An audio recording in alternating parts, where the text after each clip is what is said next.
Rawr! I'm angry about cats. When did we all get this dumb? Almost only counts in horseshoes, hand grenades, and nuclear warfare. I don't see any bodies, so it doesn't count. I'm angry about cats. I'm the chef. I want to hear one thing. Yes, chef. Come on, man. Use your brain. The Why I'm Angry podcast starts now. All right, everything moves slow today. That is what today is. It's everything moves slow day. This is the Why I'm Angry podcast. Yeah. This is the chef. I am here in the Freestyle Man Cave studio, in lovely Ohio.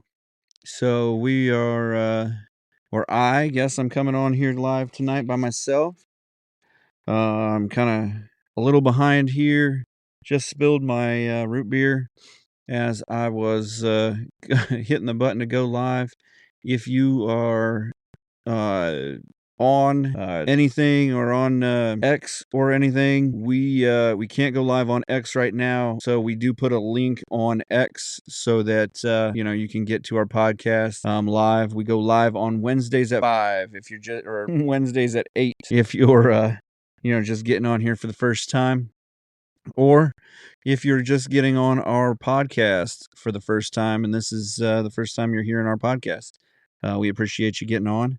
The little ads that you have to listen to, I apologize for, but we do need to make a couple bucks, and honestly, right at this point, that's about what we make out of those. Every month we make about $1.25. If you want to help us get a few more bucks, you can get our exclusive kind of podcast, get our little in between podcast where I get on and I'll say something or give a comment or reiterate something, or I'll talk about like the debates and stuff like that. I'll get on like the day after or that night or something like that, and just give my opinion what happened. Kind of dissect it in a way that's a little. It's still my opinion. It's news is always going to be an opinion, but at least dissect it in a way that you're seeing it through the normal person's eyes. You're seeing that there is you're not getting the spin for one side or the other. I'm going to tell you, if one side did terrible and it's the side that I normally follow, I'm going to tell you they did terrible. And if the other side did terrible, I'm just going to tell you they did terrible. And if they did great, I'm going to say chalk it up to a win for the bad guys, for the other guys. And honestly, I don't really have a side as much as I try to decide what's going on. And so get on there. We have a link on our Facebook page. I'm trying to get a link everywhere for that, but that's on Spreaker.com at Why I'm Angry Podcast Why I'm Angry Podcast. On Spreaker, they have a join, and that's $2 a month, and that helps us to honestly get some ads out, get more people on here. Get more guests, things of that nature. I'm working with getting Moggs back on here.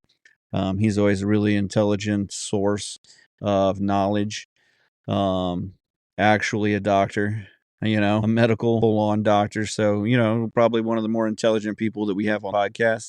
Not, saying that anybody else is less intelligent, but, so get on. Whyimangry.com is down at the moment, and we do apologize for that.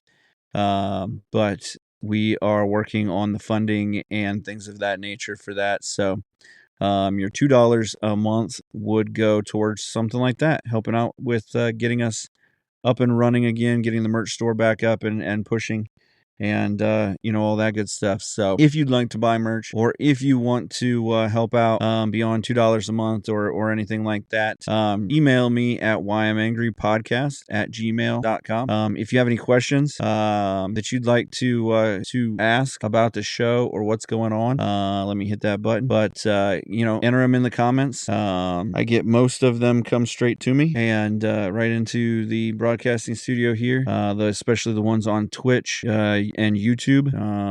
Let's see. Looks like, we got Facebook going. For some reason, there it is. Facebook's always a little bit slower, but they always, they all come straight to me. The ones on Rumble, I can see, I just can't always see them. So if you do hit me up on Rumble, give me a second to respond and all of that. So I do shoot everyone from X to Rumble. It is kind of where we get the most following. So that's, that's where I'm at on that. Plus they do help with it. They do monetize our podcast so that we get a few more, dollars, and, every little bit helps. All right. There we go. So back into the meat and potatoes here. It has, like I said, just been a slow day of just like everybody getting on your nerves, getting in your way. Just some things like that. Let me get, so in the news, big news, from Israel, kind of depending on what you believe about Israel and what's going on. Oh, no, I'm the wrong one. Right, here it is. Somebody killed one of the Hamas leaders today. They took credit for one of the leaders being killed. One of the leaders being killed in Gaza, in Lebanon, I think it was, the other day, but they have not taken credit yet for the one that was killed in Beirut, last night. Top political leader outside of Gaza, Ishmael Haniyeh, probably killed his name, was killed in Tehran, according to separate statement from Iran and Hamas. Israel has not commented on it yet, and they still, at the time that I checked it, that was this morning, and they still hadn't commented this afternoon yet on it. They did say, I mean, Israel warned that there was going to be a high price paid if there was an attack like this. I mean, they've always, and I don't know that I've ever heard of Israel lying about an attack like this. That they were going to, that there was going to be anything but, force met with force. So when when you start to see high level Hamas leaders start to die, that this is, this is the retaliation. This is, all of that other stuff is to stop the war from happening later, keep their people safe, all of that. When they start killing when high level Hamas leaders die, and you're like, it could be Israel. This last one, they shot a rocket into the room and blew it up. He's dead. That's Israel. They could have probably shot a, sniper round in there, and he died. He would have died. Nobody would have known. Nobody would have had to say anything. But they blew up the room. They're sending a message. And they did it in Tehran. So there isn't like, obviously, they may not say that they were there and killed him. They may never admit 100% because they can't admit that they were on another sovereign country's property. They were operating their military or their Mossad or CIA, whatever they're calling it these days. But they can't say that they were on another country's, property, operating in another country's borders, without then saying that they didn't respect that country's borders to prosecute somebody that they wanted to prosecute. So if they were a known terrorist, then they couldn't operate in their borders. They would have to go to that country. I mean, that's the proper protocol, and they would have to go to that country, that country's leadership, and they would have to set up a meeting, set up extradition. They'd have to arrest the guy, all of that stuff. That's not the war that Israel's going to fight. They're fighting the war that they're fighting. The war that they're going to fight is they're going to establish a new Israeli state in Gaza. It'll be less Palestinian. Obviously some Palestinians will stay. and there will be a safer place for Israelis. And there will not be a chance, or there will be less of a chance, that Hamas rises up again and kills thousands of their people. And so that's what they're doing here. That's the war. But all of this other stuff, I mean, you're starting to see top level Hamas leaders go down. That is um that's the retribution. Um so I mean that's and they, and honestly that's probably what Benjamin Netanyahu is best at, is the politics of, we killed your dude, but we're not going to say anything about it.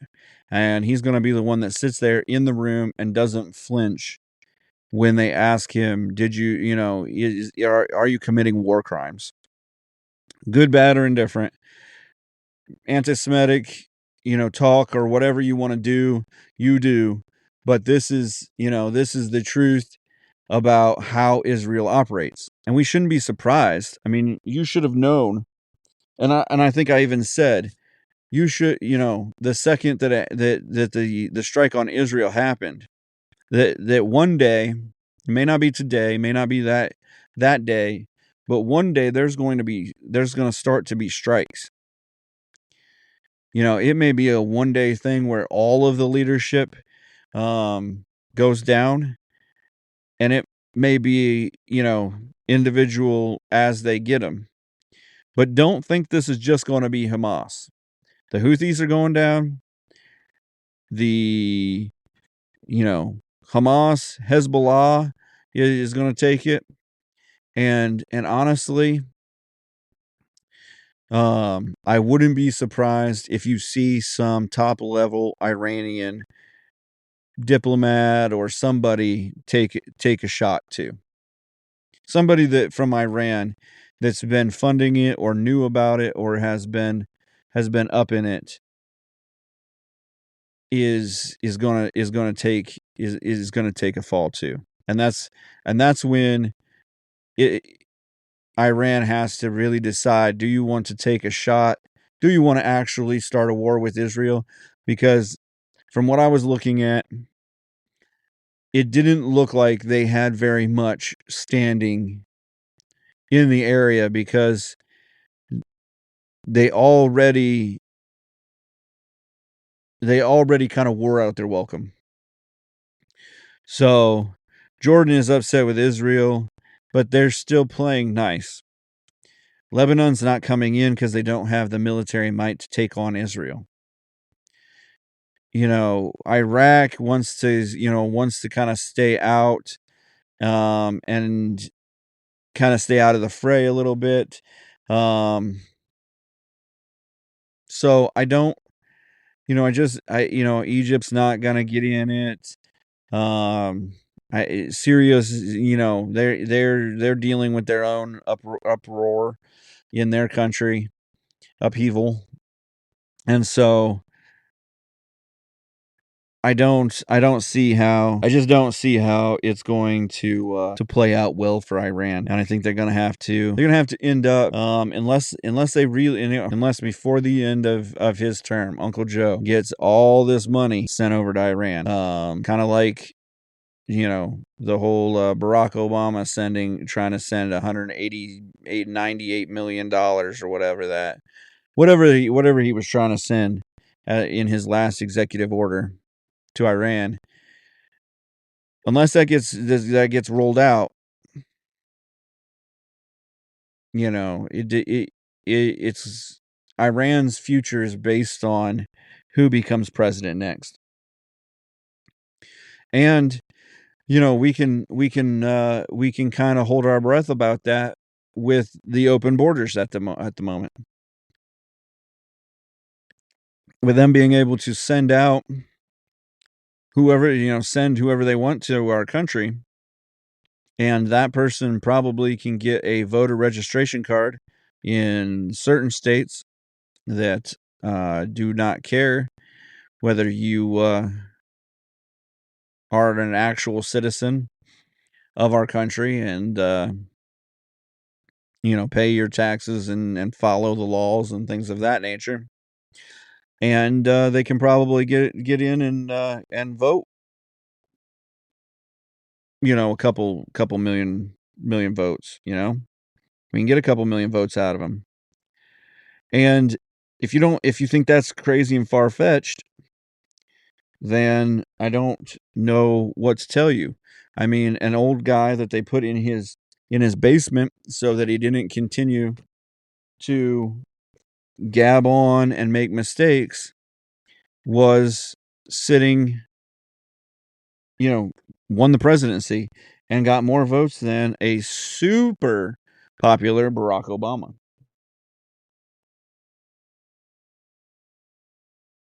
Now, maybe they didn't stuff hundreds of millions of ballots. Maybe they didn't. They worked really hard on organizing and just harvesting those votes legally and in all fairness. But I don't know. I don't know. But that kind of brings me to the next thing we're going to talk about is over the last few weeks. I mean, we're small potatoes, and I know that I can say some stupid stuff and rub people the wrong way.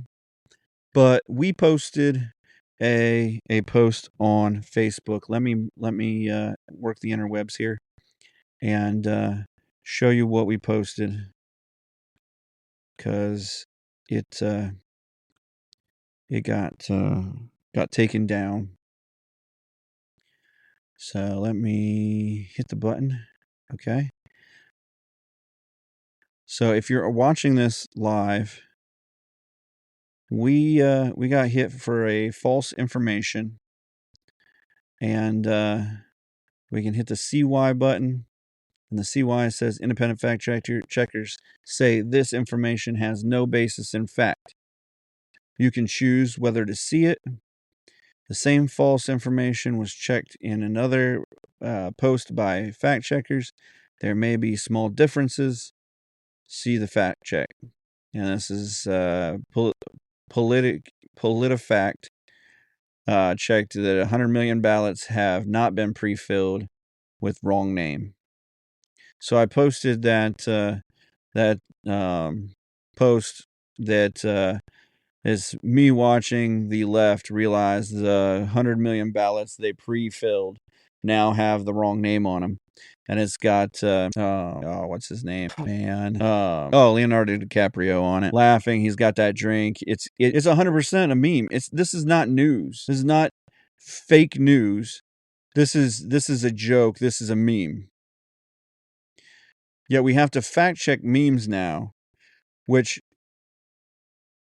so I posted that the shared a photo, independent fact checkers, and I've gotten in my feelings a little bit here, and it said if you thought this was news and this convinced you that the Democrats were cheating, I'm sorry. Or I'm not sorry. Sarcasm is so hard to figure out these days. It just when did we become so dumb? And I mean, if you haven't been on our Facebook page, we post all kinds of crazy things. There's a video from an Idaho farmer that him and his grandma and brothers post all the time. And this time they were posting about how the Green New Deal from Biden was not allowing them to, or had told them to shut down their water, to not water their crops over the summer. And it said that they were running out of water. The country was running out of water, and that they needed to do their part and conserve water. And they said that they were their water supply, their wells are higher than they've ever been, or at least than they've been in their lifetime. And I think she's like high 60s or something. Um, and with that being said, you know, so they make a joke about, they started a rebel farmers co-op. Um, get your t-shirts, whatever. Support them. And they, at the end of it, they turn on the water. And they even said in their podcast, get the facts, like, because they're not going to tell you that on TV. And so that's kind of what I'm here with this is like, you know, what if we're getting our facts off of dumb memes off of Facebook. Facebook isn't news. It's not a news organization. It's not where you go to get your news. Now, if someone posts a link to a news organization and you go to that for your news, that's whatever. If your news organization is lying to you, that's that's fake news. And that's where we should be fact checking. We shouldn't be fact checking memes. What if I went to somebody's Facebook page and put happy birthday? It's not their birthday. Well, that's not facts. Let's fact check it. Oh, it's not his birthday. Take it down. We got people wasting their time doing that. I mean, I got a little in my feelings today, and so I fact checked 3 or 4 people. If you're left leaning and you made memes against Christianity today that were false, and you're one of my friends, I'm sorry. I you know I hit you up with a fact check and reported you because as much as I normally just let it go and let you be whoever you are, and agree to disagree, and let you know who I am. I'm a Christian. That I believe in Christ with all my heart, and that all of that stuff. You know where I stand. And so, obviously, I'm not here to beat you down about, if, sins that you've committed, or sins that, or anything like that. I'm not here to judge, because that's not for me. I'm not allowed to do that. Bible says that 100%. And so, but at the same time, I'm tired of getting censored and shut down. And I'm tired of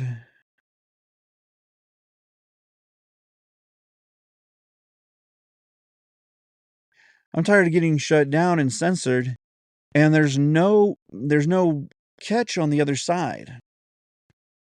You can post any crappy lie you want about um Christianity or whatever, or even any other religion, except for Muslims.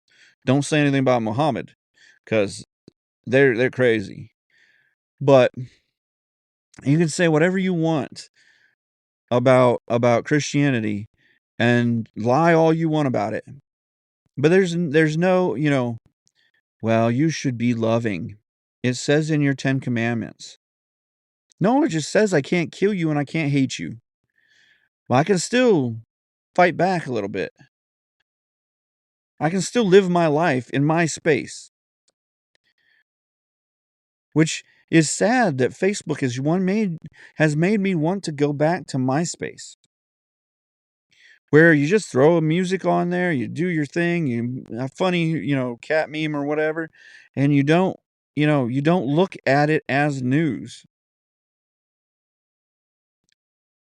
Plus, you had to go to the people's pages you know, so that you could actually, could see what they were doing. Their stupid crap didn't just normally pop up on your page. I mean, you can post something dumb like, "We let the Christian zealots run the world at one point. It was called the Dark Ages." No, we let a little bunch of nepotist kings run the world during the Dark Ages. There were some Christian crusades during that time that fought back Muslim rule. You're welcome. And maybe at some time, because they were fighting for that, people got too zealous and wanted the power, and that's not Christianity. That's people being human. That's people living in their flesh. That's people taking advantage of power. And that's not what Christianity is. The religious zealots killed Jesus. That's not Christianity. That's being a religious zealot. That's being beyond what you're actually supposed to be.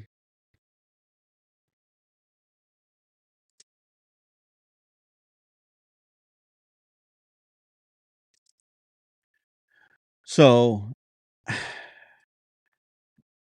so like I said, I got in my feelings. I shut some people's Facebook posts down because they posted junk, and you know, I apologize if I shut your post down or got it fact checked or whatever. But it's honestly kind of I kind of got I got to check. So they've been talking about this comment that Trump made, saying that, and when I heard it, I thought they're going to jump on this, and if they don't jump on this, they're probably stupid, which we know probably the case in the long run anyway. But there's a comment that President Trump said about that all of these migrants are coming in and taking black and Hispanic jobs. Well, he could have gone one step farther and said they're also taking, first time kids, younger people, minors jobs from their first time, people that should be doing dishes and things like that. They could, and working for lawn care, all of these jobs that a lot of times pay in cash under the table that these migrants can get without having a green card or a social security number or until they can get those at the Mexican restaurant in the back table. That's they take those jobs, and they do. They take all of everybody's jobs.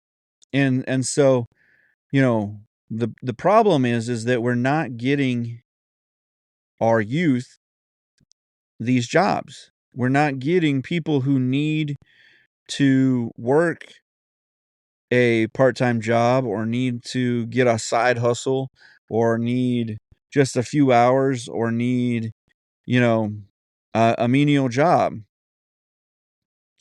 Right now, because my wife is makes a decent amount of a decent wage, and I can take care of our daughter, but to cover some of the side expenses, I need to take a a menial job, something that doesn't really make any difference in the grand scheme of things, and I don't have to think about it too much, and I can work a couple hours a week or so and make okay money on it and just, cover some of the bills, like,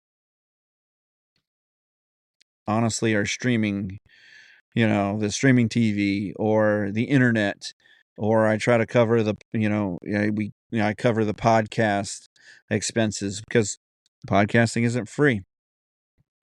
And if you want to help out, you know, you can get on our link here and help us out. But and I'll put that link in our comments. Just shameful plug. But, you know, beyond that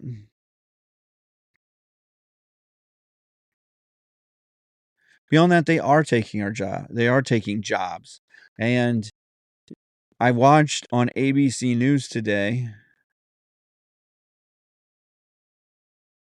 Cancel. Copy link. I watched on ABC News today a couple of the reporters talking about how just disrespectful and how racist it was. And okay, he did only mention those races, but he was talking about how he was at a black writers association meeting. They invited him to come and talk to them, and he was there talking about that subject. They came out and asked him that right off the bat. Obviously he's not going to shut it down and walk out on the first question. And then they get the optics of him being an angry whatever. But his answer is that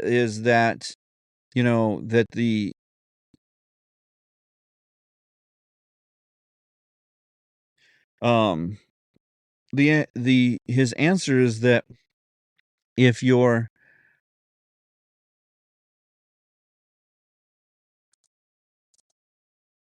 just a second here. His answer is that if illegal people are taking jobs from anybody, it's not great.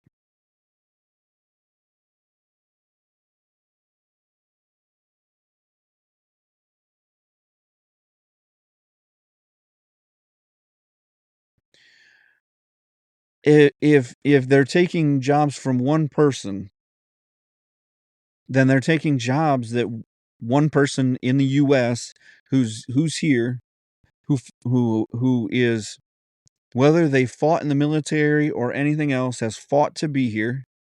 They're alive, they've survived, anything else in life, and they're here. Whether you consider it you won the lottery for being born in the US, which you're blessed to be here, but at the same point, you're here and you were here legally. Now, if if if you came here illegally and you fought to become legal, well, good on you. I you know I applaud you finally getting to, going through the rigmarole it takes to become a naturalized citizen. So, it's just one of those deals where it's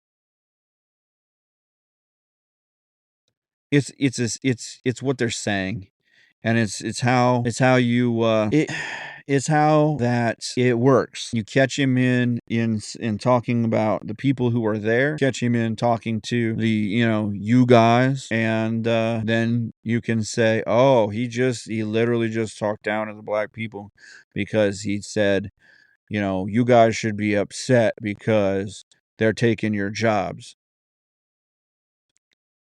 Well, yeah, I'm pissed off that they're taking our jobs. And, if you're not upset that they're taking our jobs or your jobs, then, maybe you should start questioning your patriotism a little bit because you're not, uh, you're not worried about this country. There needs to be some if you want to raise the wages, don't raise the wages with a fake high minimum wage.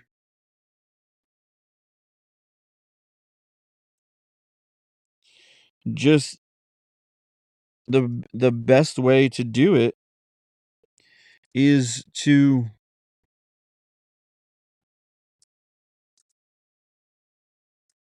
The best way to do it is just I is to have too many jobs. Too many jobs available. So people start raising their rates. So they get people from other companies or they get people instead of going to other companies. I mean, that's economics 101. If you can't get people, it's because you're paying too little or your compensation package, the whole package is too small, or you're just a bunch of idiots and you've got a bad reputation for being just a bunch of idiots. One of the companies around here, Fuyao, just got raided by Homeland Security for acting like a bunch of idiots, for working their people too hard. I mean, they're working them like Japanese workers. And if you're not part of the Japanese worker group, they're treating you worse than that. Because I don't know if you know how Asian culture works. If you're not the Asian culture that's in charge, you're the Asian culture that's being moved to slavery. Now you can fact check that if you want, but the Asians are the biggest minority group or ethnicity in slavery as of today. What? In America, we would have thought it was the African Americans or Africans that are the biggest group of slaves in the world. Nah, not even close. Not even. I mean, just the only people who take Africans slaves anymore is Africans. Mind blown. Fact check. Get on there and check your facts. Asians are the top tier. They will take other Asians as slaves in a second. And we, as a world, as a country, as that is a big world player, we've started wars over countries who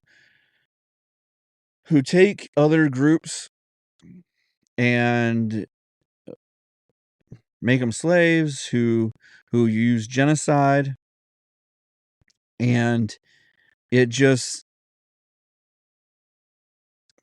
we're not standing up. And why? Because we're too worried about the fact that we can't kill our own babies.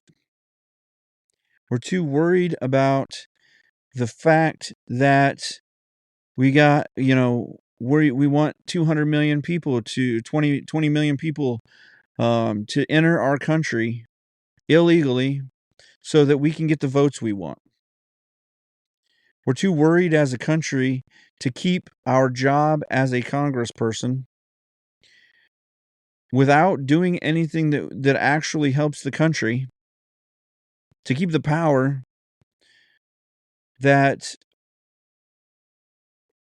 we won't do anything that upsets anybody. We're too worried as a country that people will see what's going on and stand up against it.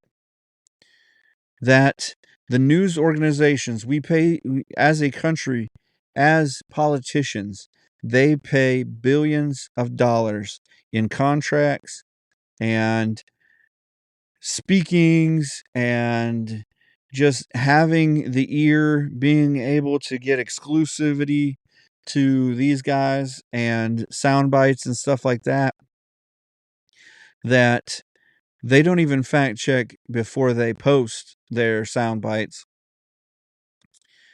but they get paid to just shut up and not report the actual news. They don't report the Asian slave issue. They don't report that our population of people are being sold into slavery and they're being taken in sex trafficking.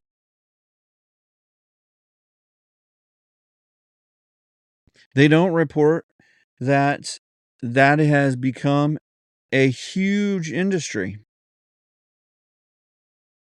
The Epstein's Island was nothing.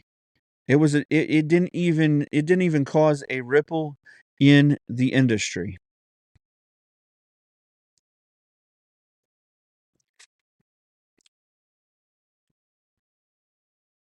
Yep. But we're going to report that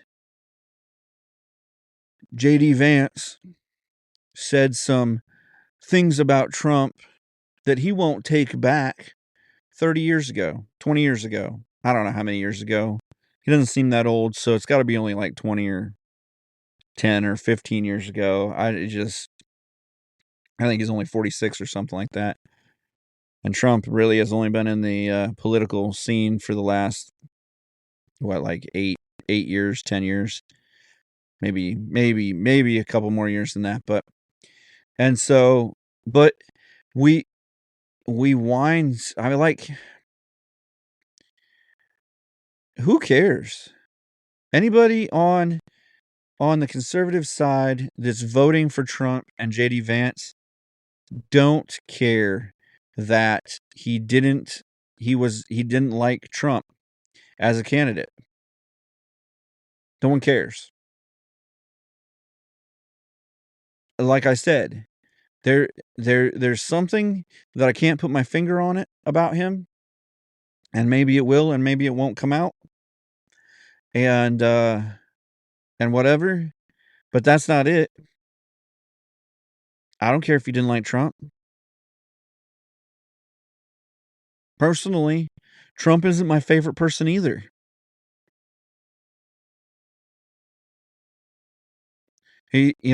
Honestly, he's not conservative enough for me. He doesn't follow the Constitution quite tight enough for me. But in this time, he gets the job done. Because he's not bought and paid for. If he can get the Congresses, and the Congress can actually decides to do something, because it doesn't help to have the Republican side anymore.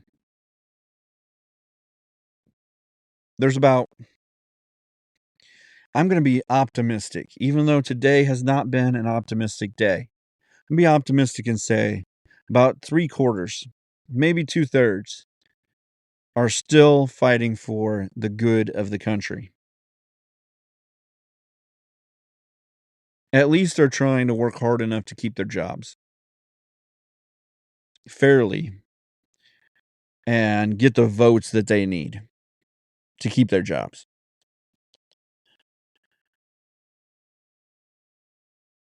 But I'm also going to say that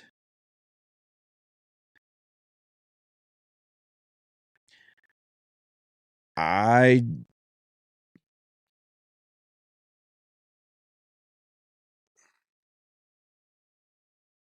I don't think that it matters anymore. There's a big enough group of Republicans that are bought and paid for, that are working the other side, that are not doing what's best for the country. And they're they're just not doing what's best for the country. And so we're,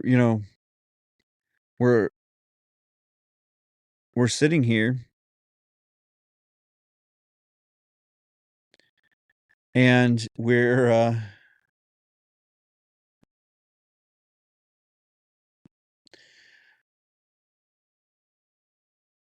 and we're wondering what we can do. So we, that's why the name of the podcast today is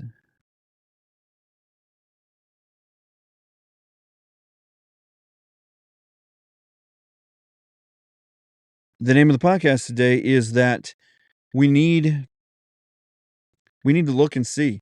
We need to see that Facebook is not a news organization, and when they start to censor you because you post a comical meme, then you realize that you can't even be a comedian. You can't, because comedians are just observing things and then satiring it into, Mark Twain would have been censored.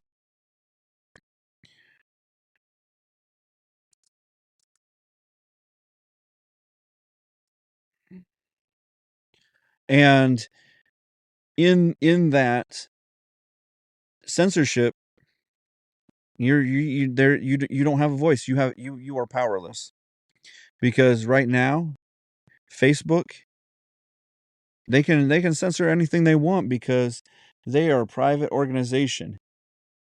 And because they're a private organization, they don't have to abide by First Amendment rules.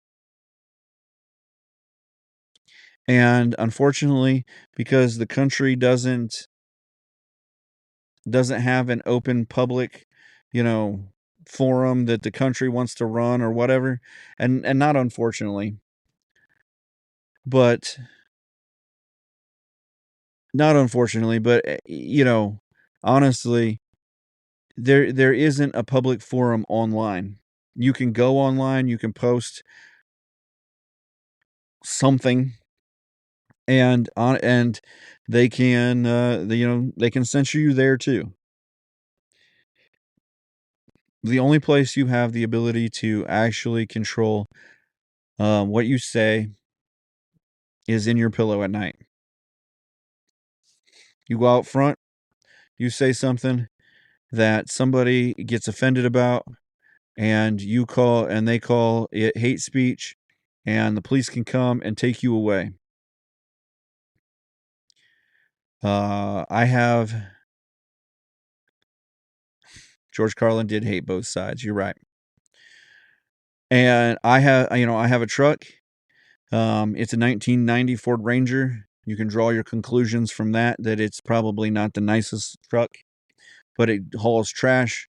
It fights against the weeds in my yard. It hauls anything I need it to haul. And I don't need a giant truck. And I enjoy driving it. And so I had it parked out of the way for Christmas lights. And I hadn't really moved it since because I need to put a new alternator in it. And honestly, um, until the podcast gets moving, until my gig job makes has more gigs and stuff like that, I don't have the money to fix it. And so I parked it in that I left it in that bush. And the bushes kind of grew up around the back end. It's still movable, honestly, because somebody called the police on me, and I had a sheriff pull up to my house and tell me I had to move my truck or they would tow it. In America, you can't park a truck. And he told me that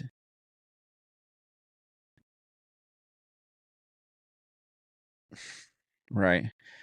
He I make sure that my truck has no electronics so they can't shut me down.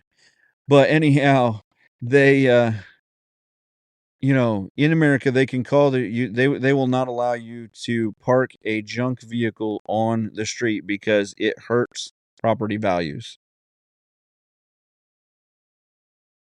So, in the name of property values not being too low, I charged up the truck and I made sure that everybody in the neighborhood heard my truck pull 45 feet up the street and park up the street in front of my house, so that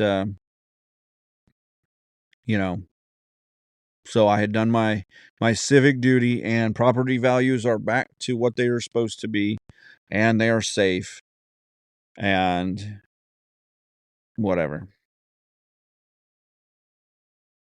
So and honestly, I don't.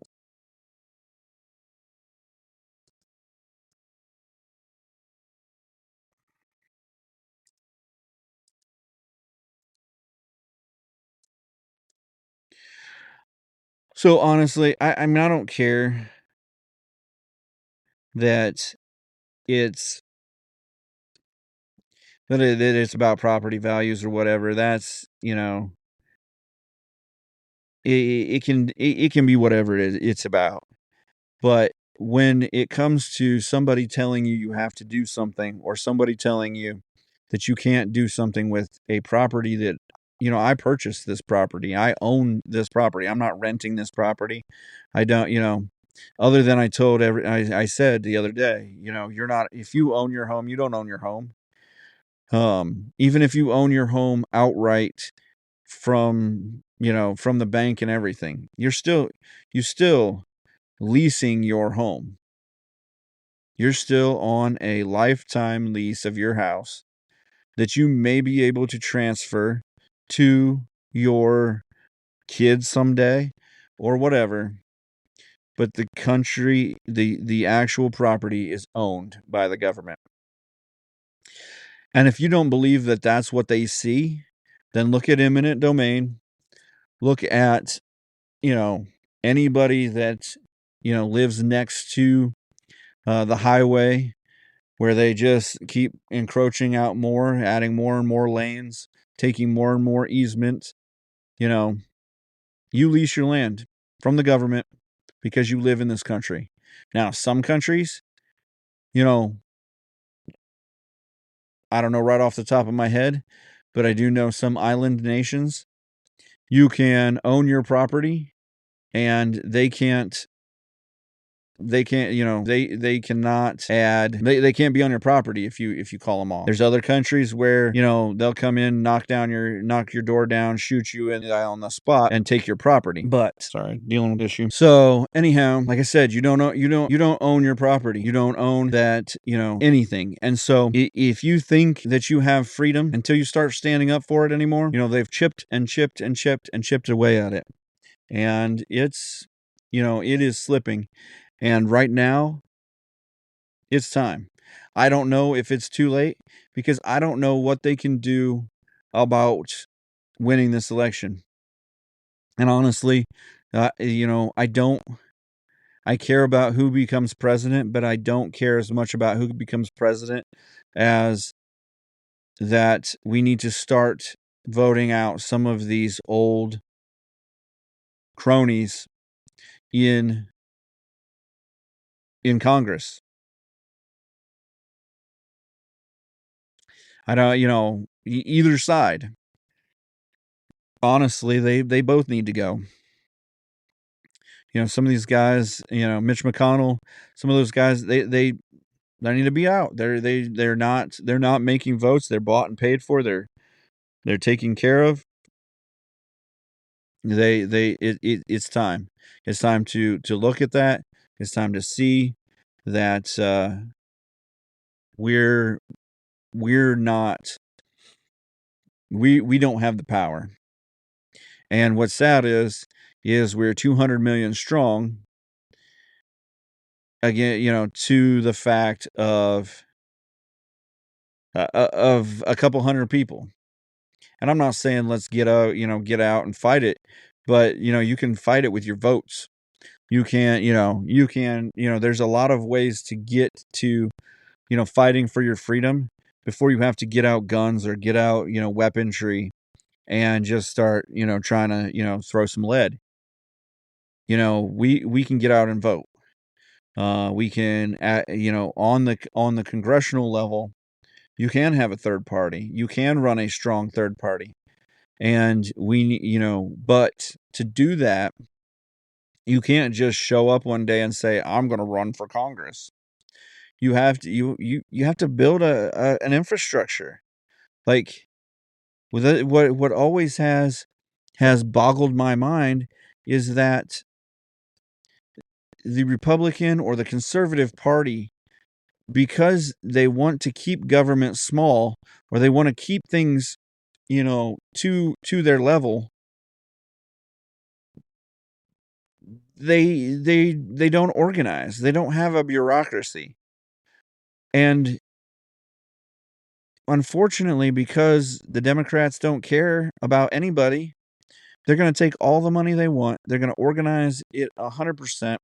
They're gonna use every ounce of technology and what else not to send out the message that this is what they want you to say. This is this is how they're going to, this is how they're gonna push the message, and they want you to push that message for them. And you do it freely because you get a they send you an email every day, or they send you talking points, or they're on your news channel telling you what to say, and they're teaching you, and so they're like the best group of evangelists. They're probably better than the Mormons at getting their message out and getting you indoctrinated to teach the message to other people. I mean, I it's been 15, 17 years. I met up with a lady at a just a public, talk like a pirate day or something like that, food truck rally. And she's out there, asking me this, and they're talking about when AIG was bought by by the government, or bailed out by the government, and then the government, which was part of the going down of the of our country, part of starting bad precedents that she's like, oh, I don't, as a country, I don't want to buy an insurance company because Bush bailed out AIG. And I'm like, but you do want nationalized health care, right? Well, yeah, that would be great. That would help. Then we would have the country to bring down costs. No, that doesn't. That's not what happens. What happens is that when the country is the only name or only person who writes the checks, they decide the prices, and people decide that that price isn't worthwhile. Why do you think there has been a shortage of penicillin? Why do you think that is? Because they put a cap on how much they can charge for penicillin. Whether whether the price has gone up, whether, logistics have gone up, whether anything like that. Well, if it's not worth making because the price is so low, then you won't. That's the reason I don't wanna run a food truck again. I don't honestly want to work that hard in the restaurant industry, because selling a 900 a $90 or $9 burger, how many do I have to sell to make $90,000 a year? Well, I gotta sell a heck more a ton more than 10,000 of them, because I got all these costs on top of just paying me money. So you think about, you have to sell 9, 10, 15, and then you look at the way that the food industry is anymore, and you wonder, "Oh, that's why Taco Bell now charges $12." My meal at Taco Bell went from $12 to 22. Me and my wife used to be able to eat at Taco Bell, just a quick snack, just couple tacos, couple burrito, just get full, not buy anything crazy, 12, $15. It was like $27 the other night, and I got 2 things, and one of them was a Taco Supreme, which used to be 79 cents. I mean, that's a long time ago, but used to be 79 cents. So, you know, and that's the truth. That's economics. If something's not worth making, nobody's gonna make it for the good, or not very many people will make it for the good. And so if not very many companies are making it for the good of the people because they just love the people, and that, $50, $100, penicillin that you can get, they're just taking a loss on it. Well, there aren't that many companies that can take the loss on it, and unless the government is going to mandate companies that sell drugs to make every kind of drug or that kind of drug, then they're not making it.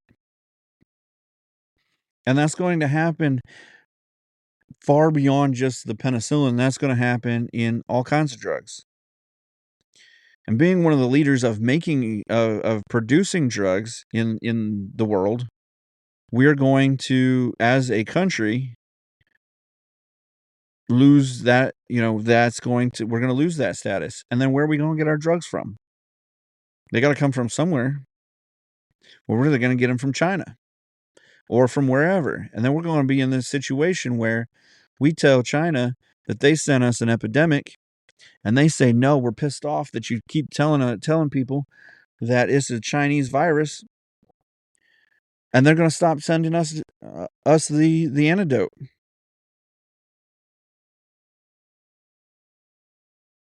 And that's that. And that's controlling the power. That's what we're seeing here. That's what I'm saying is that if you don't see that it's all about power, it's not about money. Money, nobody cares about money. Money can be power, and making money can give you a level of control over your finances, which is power.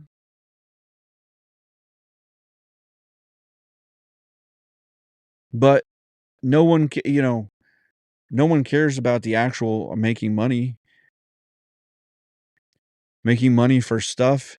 If you're, if you, and that's what silly is the generations coming up. They make money for stuff. I want to buy this car. I want to get this house. I want to, but it's not about, making a lot of money isn't about making a lot of money. It's about having the power to control your future, control your destiny. It's about having the money to live a fulfilled life, to feel like you're fulfilled, like you're successful. It's also about having the ability to pay the bills and be secure. And that's it. Once your security is fulfilled, the rest of the money is for power, is to control, is to be able to you know, keep on going. And some people use that power for good. I'm not saying that, if you make a ton of money and you start a company so that people have jobs, that power is a bad thing. Power is not always a bad thing. It can, it can be a good thing. It can help people. But governmental power never been a good thing. Ever. And that's even what the founding fathers said. George Washington, they fought in the Continental Congress about creating a Congress and a king or a president or whatever. And they fought about it because they were just leaving King George, who had most of the power at the time, to be able to decide things and stuff like that. He wasn't just a figurehead yet. And while being able to decide those things, he was being kind of a tyrant. He was not allowing us any kind of representation for to pay, to figure out what our taxes would be and stuff like that. And so they even had the argument that why would we want to give up a tyrant 3,000 miles away for 300 tyrants 2 miles away?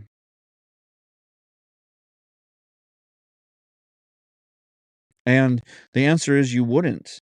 But we have now, because there is no time frame on how long you can be a senator or a congressperson or a House of Representatives. So Congress kind of takes over, is the Senate and the House of Representatives. And so there's no time limit. So once you get in, your time limit is as long as you can keep your name recognition high enough so that people continue to vote for you. As long as you keep yourself out of the news as one of those guys, then most likely you'll get voted for again as the incumbent. And so you continue to use your power. But you use your power sparingly, and only when it either doesn't show you in a bad light, or when you get to do it without any recognition at all. Because if you do it with recognition, one side is going to be upset with you. Now, if you live in a place that is strongly to one side or another, then obviously you can do more to whichever side that is. You can kind of pander to the larger constituency. But that's what's happened, is on the Republican side, a lot of people have started to pander to the larger constituency, which is now Democrat. And so you're seeing that.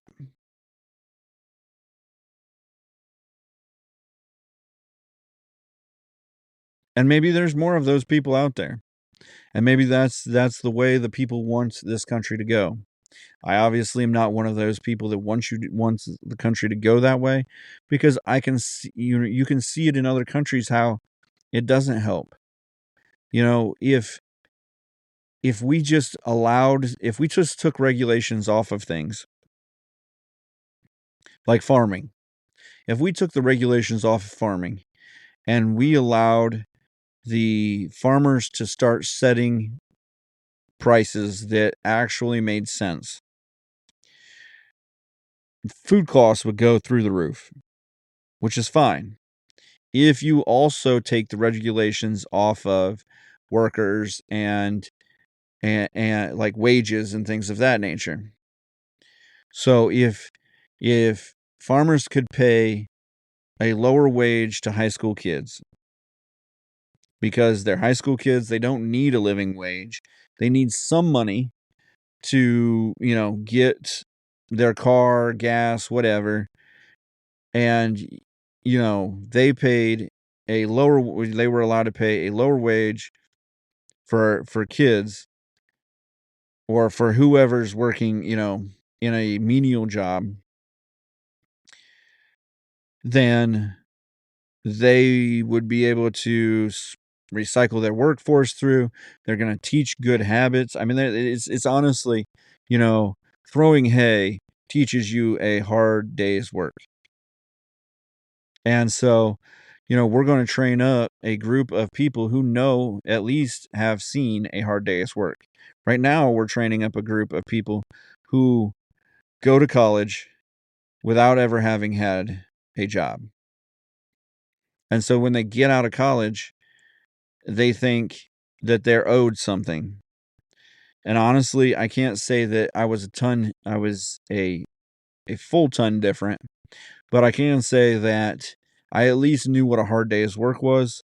I knew that I needed a job. I needed the money coming in to be able to pay the bills and things of that nature. And I wasn't going to be given anything.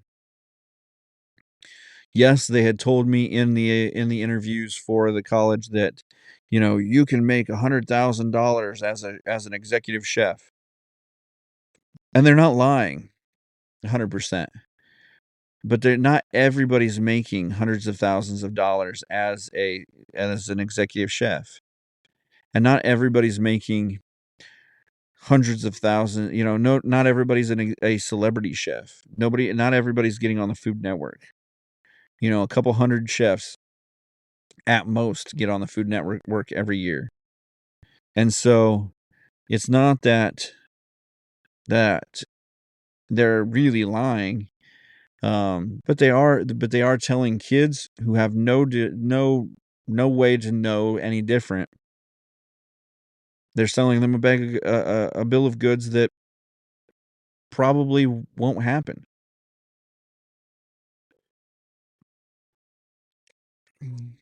And so we're doing that a lot of times.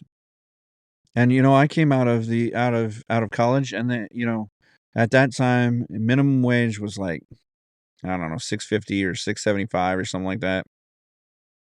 And I think they gave me 750 for my internship.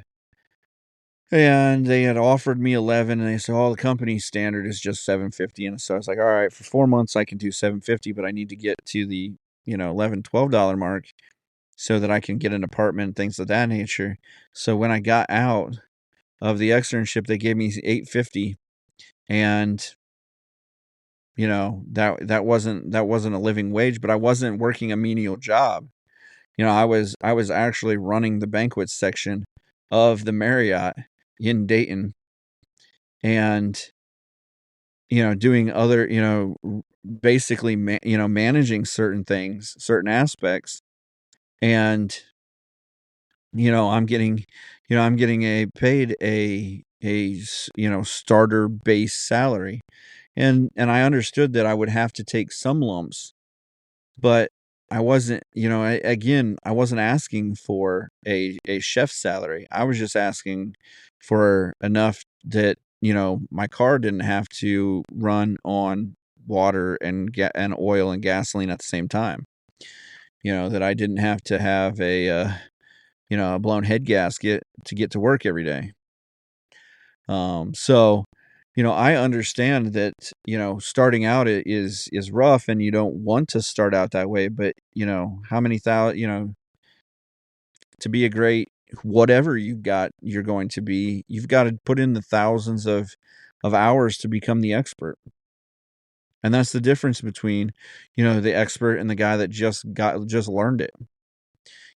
I piled thousands and thousands of 6-ounce pasta bags into a cooler for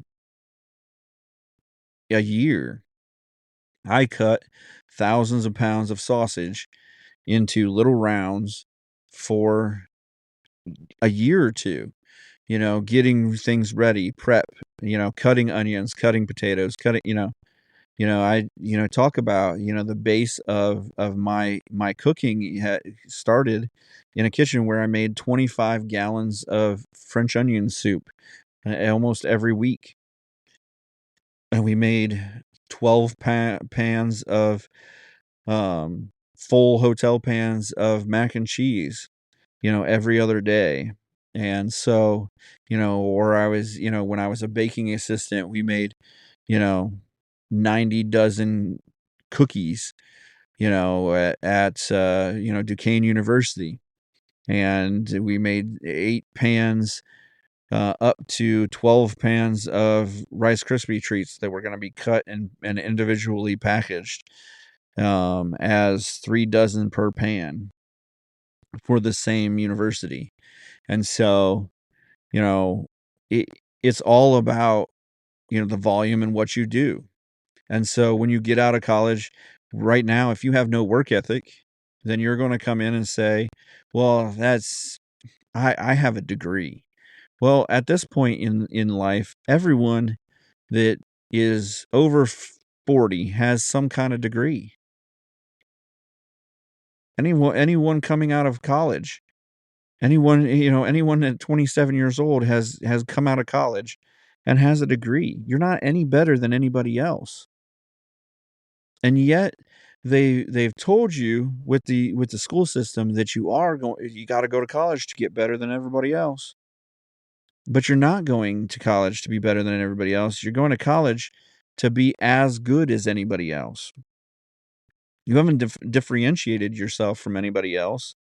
You didn't, and so now you've got to go, 2 more years to get your master's, or a year to get your master's, and another year to get your doctorate to be anything. I mean, my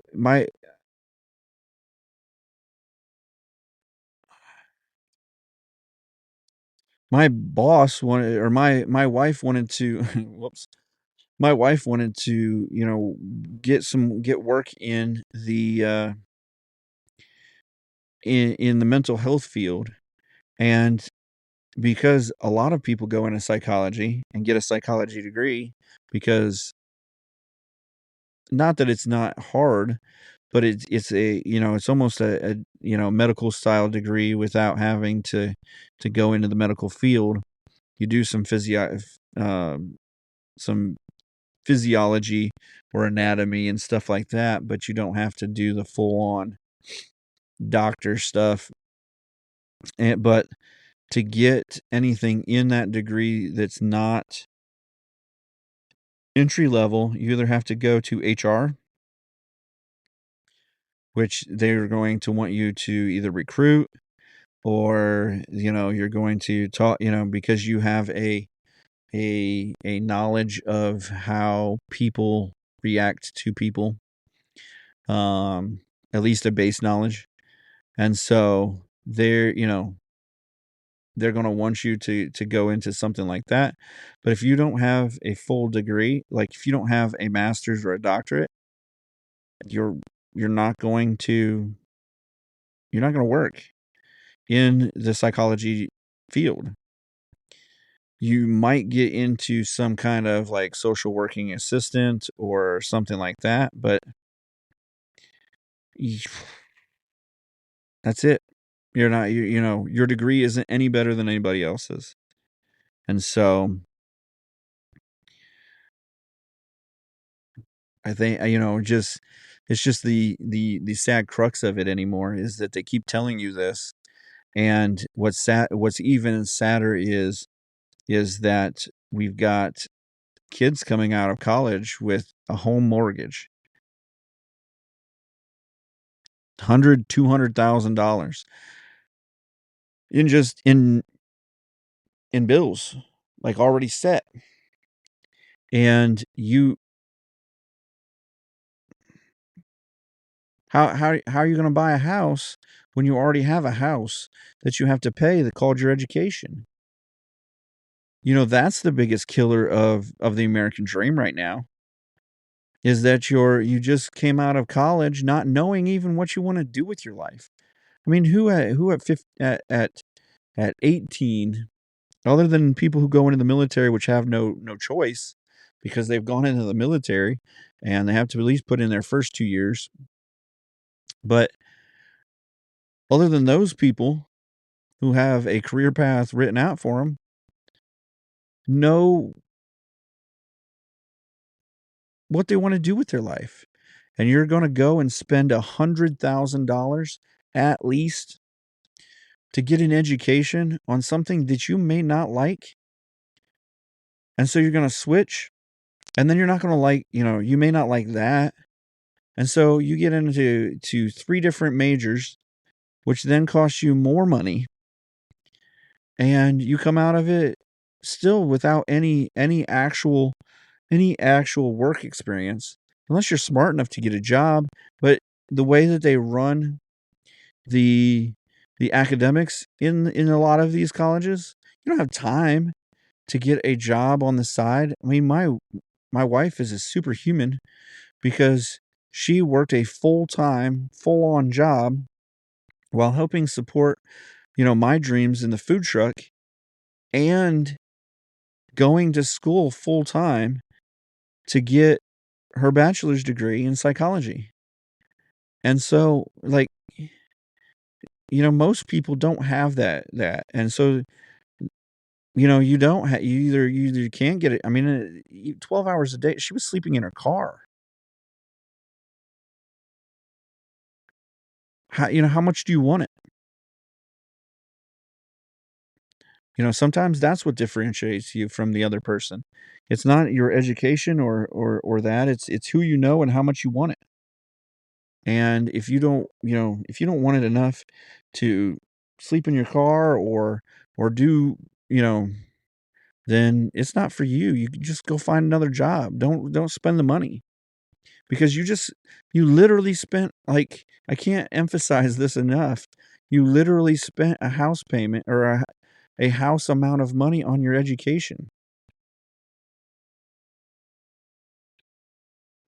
And she was smart. She went to community college and transferred to a little bit bigger college to get her bachelor's, a better known college to get her bachelor's, and did it the right way.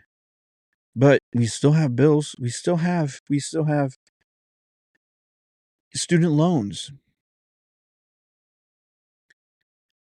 And,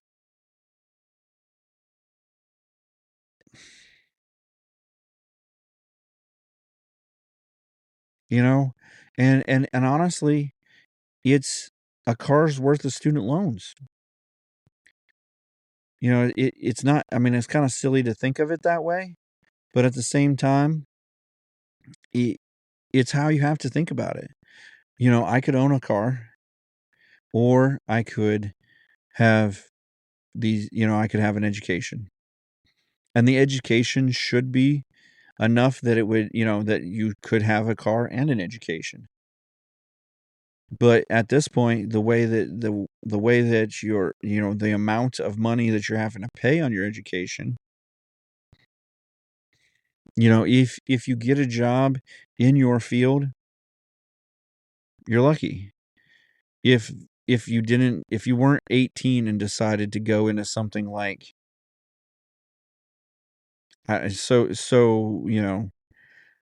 if you weren't going into film studies or you weren't going into, you know, the studies of whatever culture. I mean, how many jobs in the world actually study certain ethnic cultures? I, I mean, it's a great study. It's great to know all that you can about an ethnic study, but how often do those jobs come open? I mean, at certain colleges and certain, you know, museums. So you better be sleep in your car excited about this kind of stuff and and push into it like that because otherwise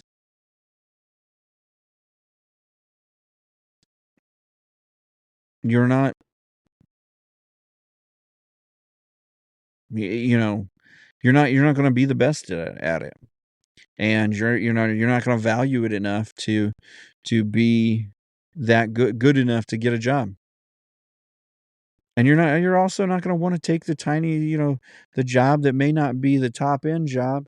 Maybe you've gotta, sweep the floors at the place, or you've gotta, you're the accepting manager where you have to accept all of the shipments and stuff, and you're waiting on your shot to be the person who actually curates a museum or something, or gets to study, the actual, anthropology. It's just I don't know. So, just while I'm talking here, checking a few things to try to get into better news and, obviously didn't find it. President Joe Biden yesterday proposed, and I think this is 2 days old. So, yeah, this is, yesterday's yesterday. Proposed a set of changes to the US Supreme Court, including creating an enforceable code of conduct and setting term limits for justices. A departure from the current lifetime tenure, capping each justice's term to 18 years, which could reduce the chances of a single president shaping the country's highest. And this is it. That's what it is. they don't want a president to have that much power. And so a president who has no brain left is going, and this is why we have three branches. This is why we have the three branches of Congress, or of Congress, the judicial and the executive. And then this is what's silly about it is I was listening to ABC, and the reporter on ABC didn't, I got a gnat flying around here. And the reporter from ABC goes, "Well, we're trying to do our best to you know, vet these guys, so that what their legislation is going to be." Well, he's the president. He's not legislating anything. What? Read your government book. Like, read the internet. He's a part of the executive branch. He's only there to give advice to Congress about how that they can form and put laws into place so that he can execute those laws. And then once he executes that law, the judicial system adjudicates that law. They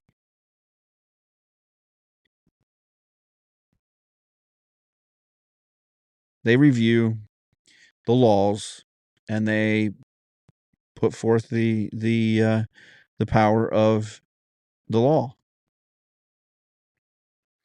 And so he executes the law. He doesn't legislate. He doesn't create the laws. He'll sign, he's got a check and balance so that he can sign that law in, so that there's no crazy laws that the legislative branch doesn't go in and say, well, the president is just a figurehead, create a law that makes the president a figurehead. He can veto that. Or he can do, like, he has the power to pocket veto, which is a precedented law that the president kind of created, as, he can put it in his desk drawer and let it expire. Now, Congress has ways of overriding that with, supermajorities and things of that nature, but so instead of and that's part of the Supreme Court's checks and balances, is that as a judge, you're not supposed to be on a side.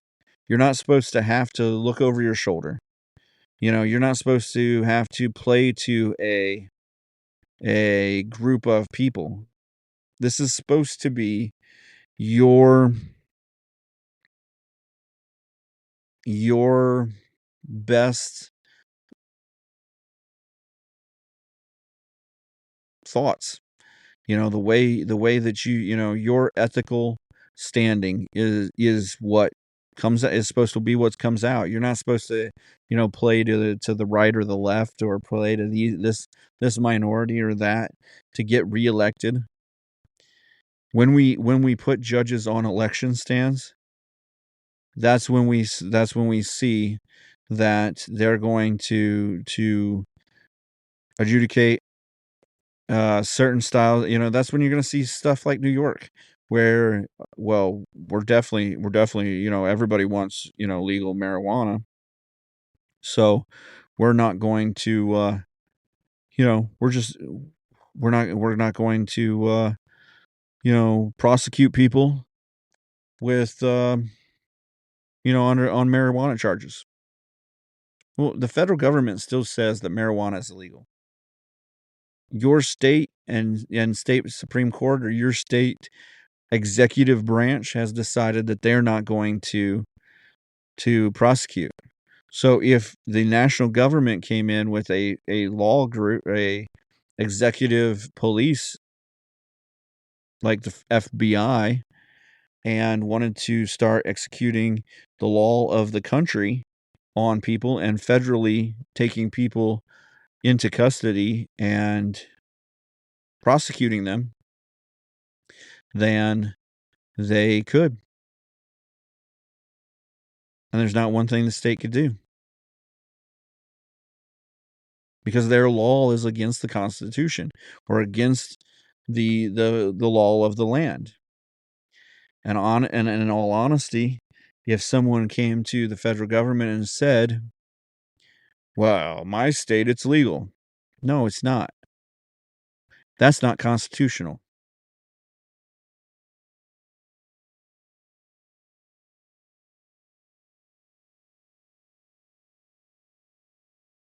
So now we want to cap these people at 18 years, which is a long time. And honestly, probably most of these judges don't preside over the courts for more than for much more than that. Honestly, uh, Ruth Bader Ginsburg, I think she was in the court for 22 years or something like that. Um, and some of those, but she was a left-leaning judge, you know. Not that I'm saying that they, they stay longer or whatever, but also, I mean, you've got judges that have had mental issues and stuff like that. And I understand if we're doing it for that reason, but you know, the reason is because we don't want a president shaping the country's highest court forever. But they can't. Like Biden's been a president, he, you know, had every chance, if one of the judges died, he could have gotten a judge in there. Or one of the judges retires. I mean, the judges they do retire. So I don't know. It's like I said, it's all about power. And this wasn't any happier. And the other article I've got about a kid stabbing, two people to death and injuring 11 is not any happier than that. Seems like I sent myself something happy. Let's see. This is the story we're going to end on. For the Paris Olympics, which we haven't talked about a whole lot. The opening ceremony was woo, especially in if you're a Christian. It was pretty blatant that they were not excited about you. But freedom of speech be freedom of speech, right? Especially in France. Viva la France. Anyhow, so this is a story from the Paris Olympics. I thought it was heartwarming and uplifting. There was a Australian field hockey player, Matthew Dawson. He actually broke his finger about 3-4 weeks ago before the Olympics, and it was pretty bad. It was gonna be something, and like so bad that when they actually untaped it and showed it to him at in the locker room, he passed out. Like he just fell over. So I mean, this is a field hockey player. This is like a guy that runs around with a stick, getting beaten by other sticks without barely any pads on. Um, and it's not quite rugby, but not far off. So they, yeah, they, so they gave him the options. The options were that it's pretty bad. We could amputate it, or it looks like we have a shot at fixing it, keeping your finger. The problem is with this is that you're going to have like 6 months to a year of rehab. Still not guaranteed that it's going to work all the way. But we're fairly certain that we can save your fingertip. And the guy said, "What's the other option?" And he's like, "6 months puts me way beyond the Olympics." And as a field hockey player, there isn't much that's going to get me a chance beyond, like there's not much bigger stage than the Olympics for field hockey. There isn't some like, yes, there's a world championship or whatever. I mean, they have those kind of tournaments and stuff. I'm sure, but I'm sure that those tournaments don't pay ton. I mean, they're not paying soccer money or they're not paying NFL money or NBA money or baseball money or any kind of money, golf money or tennis money or anything like that. They may be paying better than bowling money, but probably not any more than that. But so, dude said, What's the other option?"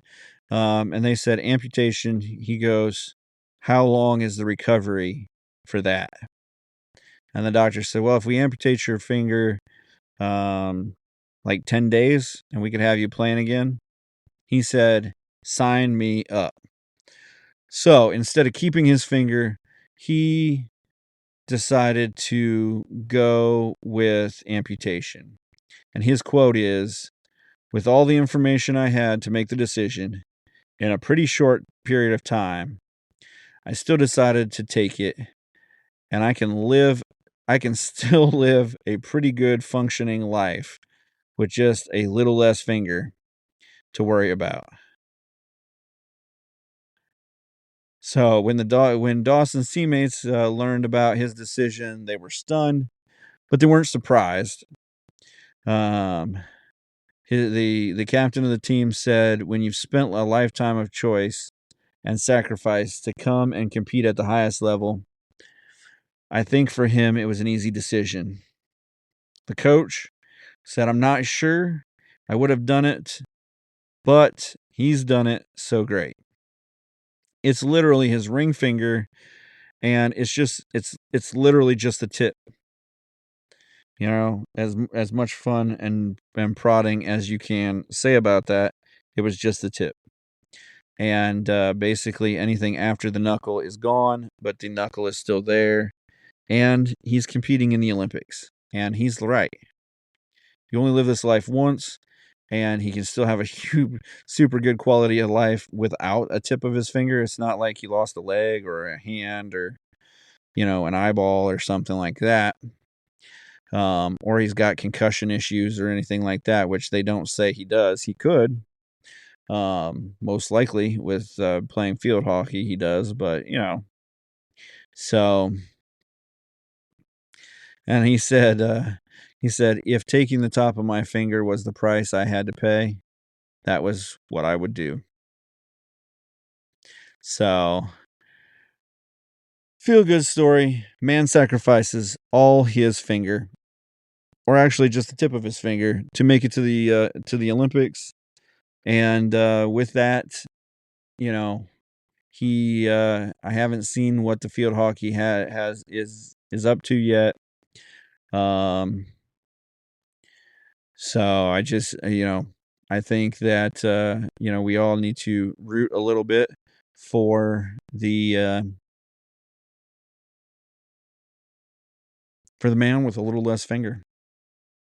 Be on the Australian field hockey group. Be excited for them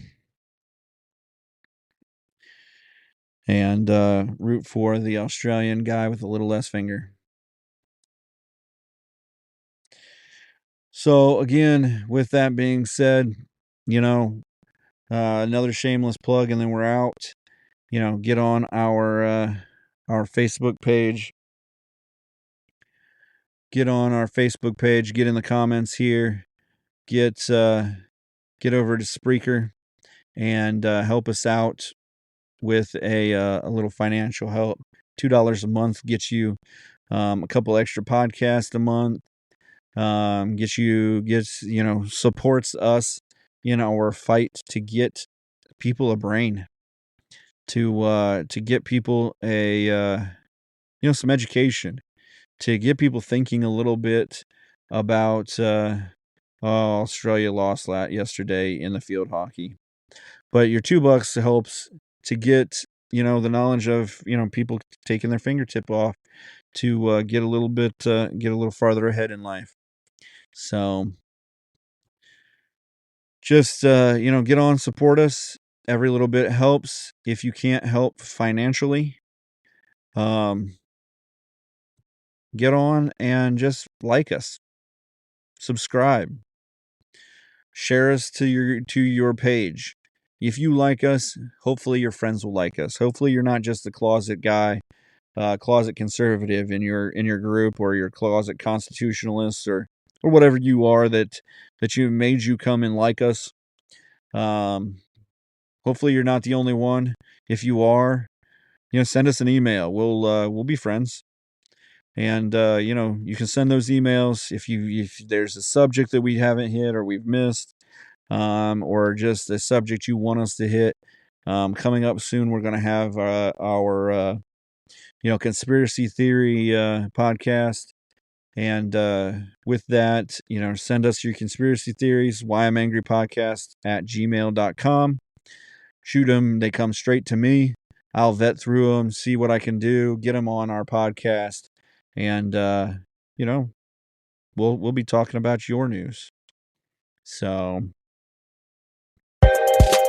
remember to follow, like, and share the Why I'm Angry podcast across all social media platforms and anywhere you get your podcast. The Why I'm Angry podcast ends now.